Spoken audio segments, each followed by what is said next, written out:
The sky over London was heavy with fog, the kind that made even familiar streets look strange. It was early morning, and most of the city was still quiet. In the back seat of a black car, Kate Middleton sat in silence, her eyes staring out staring out. Window, she had taken this route many times before. But today felt different. Today felt like something important was about to happen. She wore a navy blue coat, neat and proper, just like always.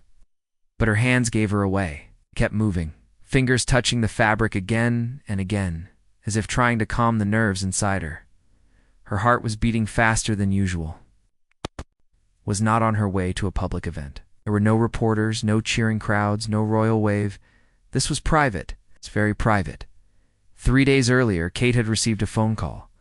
It was from the king's personal secretary. His voice was calm, but serious, more formal than usual. The message was short. His Majesty King Charles had requested a private meeting with her at Westminster Abbey. No reason was given, just that it was urgent and confidential. Kate had asked questions, but none were answered. She told her husband, Prince William. Even he looked surprised. He tried to smile and made a joke about the king, wanting advice on flowers for Clarence House, but Kate saw the worry in his eyes. William knew, like she did, that this kind of request was rare. Royals didn't break protocol without a very serious reason. A private meeting in a holy place, with no press or staff? It had never happened to her before. As the car turned onto a quiet street, the grand towers of Westminster Abbey came into view. They rose through the fog like ancient guards watching over time. The Abbey had stood for more than 1,000 years. Kings and queens had been crowned. Their royal weddings had been held under its high ceilings. Great leaders were buried beneath its stone floors. It was not just a church, it was history itself. Kate looked at the building with fresh eyes. She had been there many times for public ceremonies, but never like this. Today, she would enter not through the main gate, but through a quiet side door. There were no tourists, no cameras, no noise. Just 2 palace officers standing outside, their faces still and serious. The car stopped. Kate took a deep breath. Her hand rested on the door handle for a moment before she stepped out. The air was cool and smelled of damp leaves. Her heels clicked softly on the old stones as she walked toward the entrance. One of the guards opened the door and gave a small nod. No words were spoken. Inside, the Abbey was completely silent. No footsteps, no voices, no whispers, just stillness. It felt more like a dream than real life. The sunlight was weak but tried to shine through the stained glass windows, sending soft colors across the floor. Kate walked slowly, her heart still racing. She had always thought the Abbey was peaceful, but today it felt different, almost alive with secrets. A man in formal church robes appeared from the shadows. He was one of the senior Abbey staff. Without speaking, he bowed and motioned for Kate to follow him. She did. Step by step, they passed famous places within the Abbey. Poets' Corner, the tombs of ancient kings and queens. The high altar, where the crown had been placed on so many royal heads, was like walking through the past.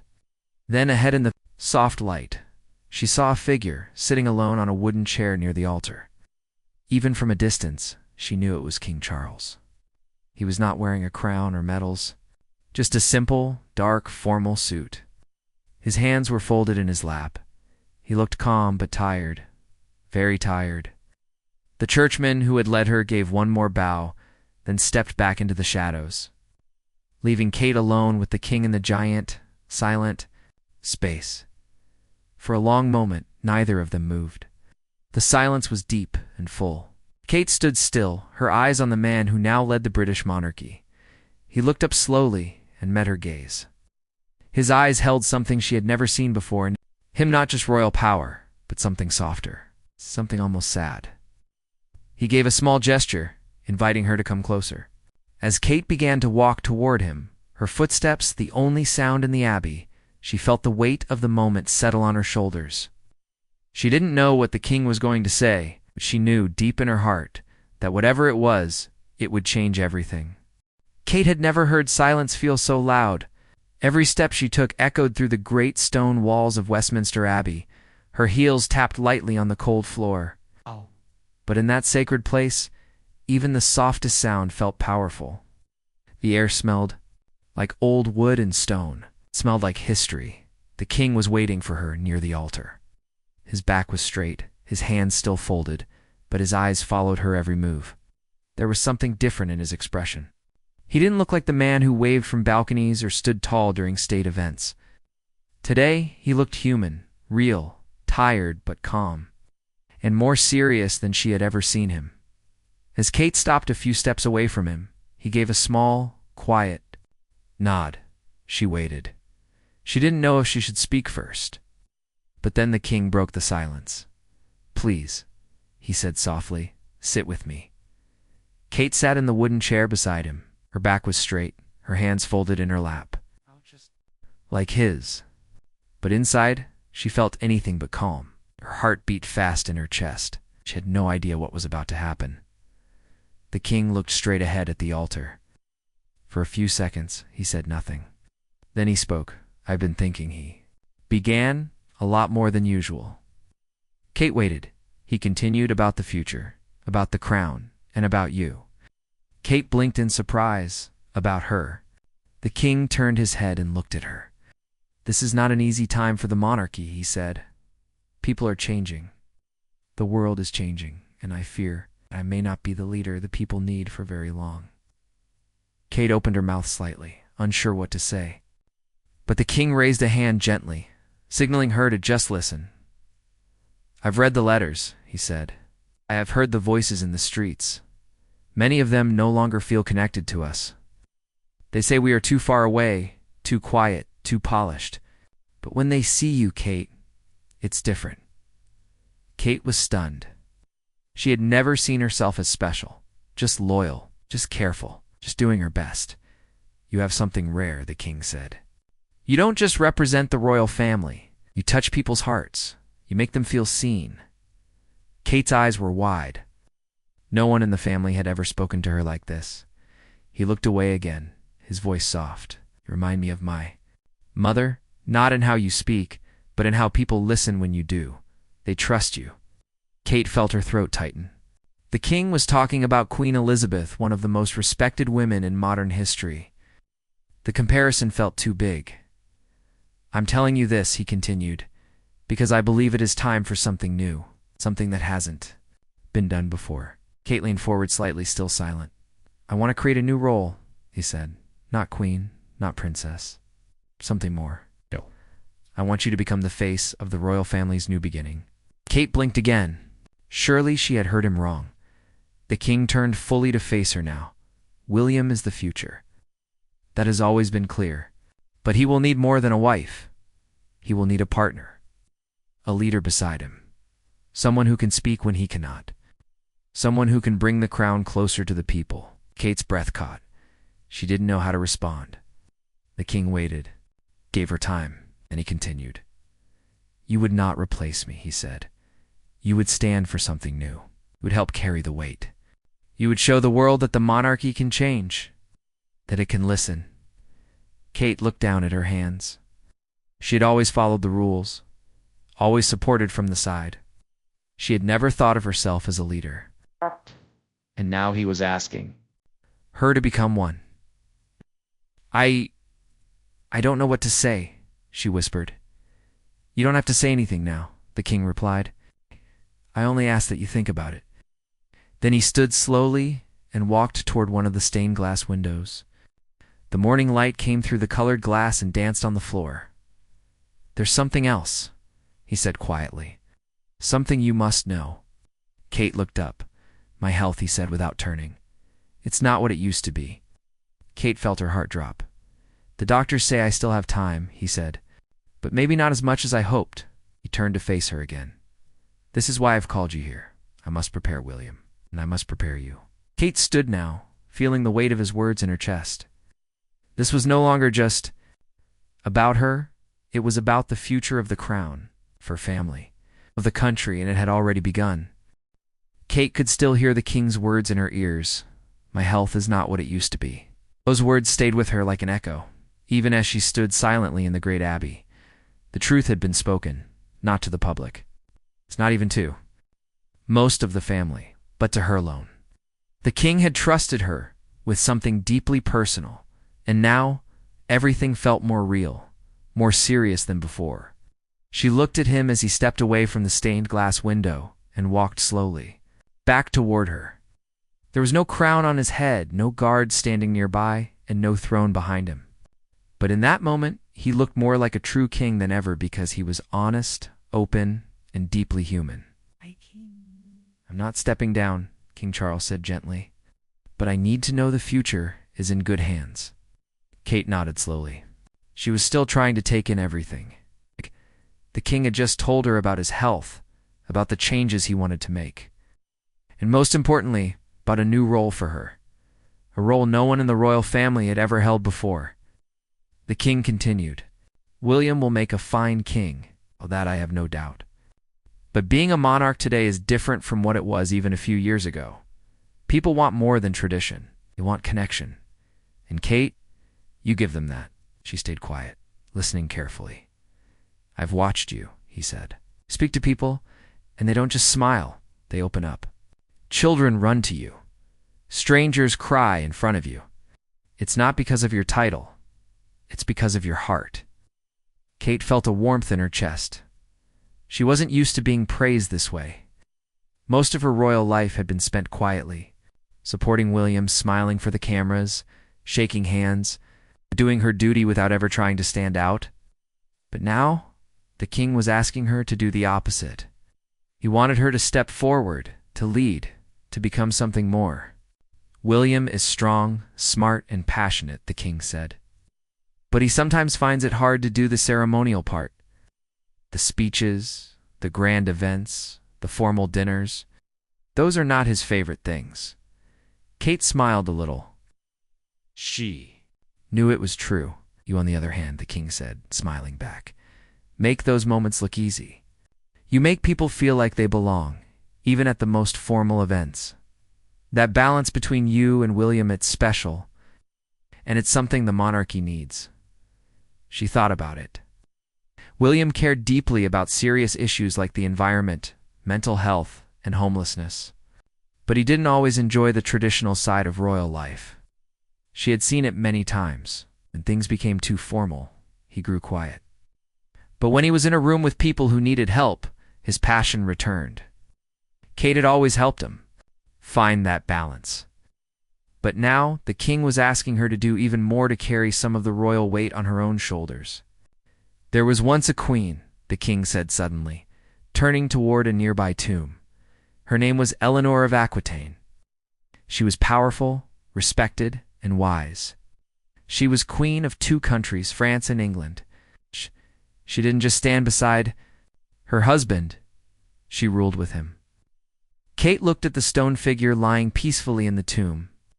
Even in the cold stone, the face looked strong, determined, unafraid. The king's voice became more serious again.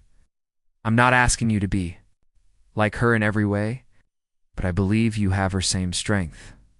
I want to give you more than a title. I want to give you the chance to lead."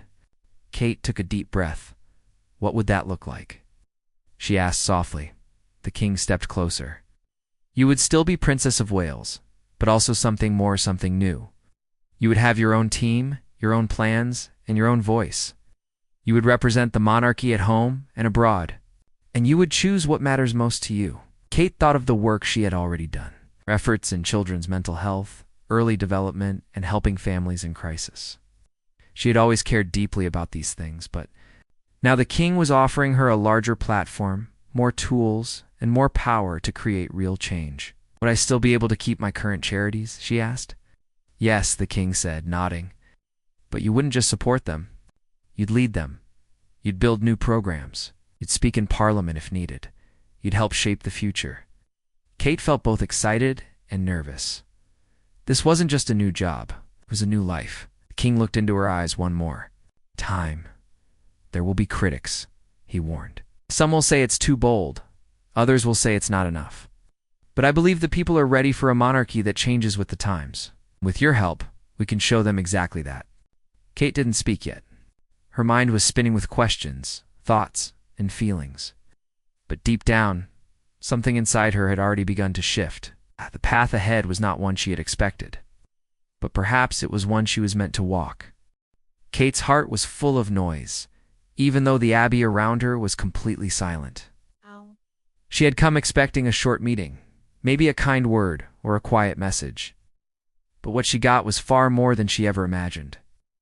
The king had not just shared his fears and hopes, he had offered her a new future.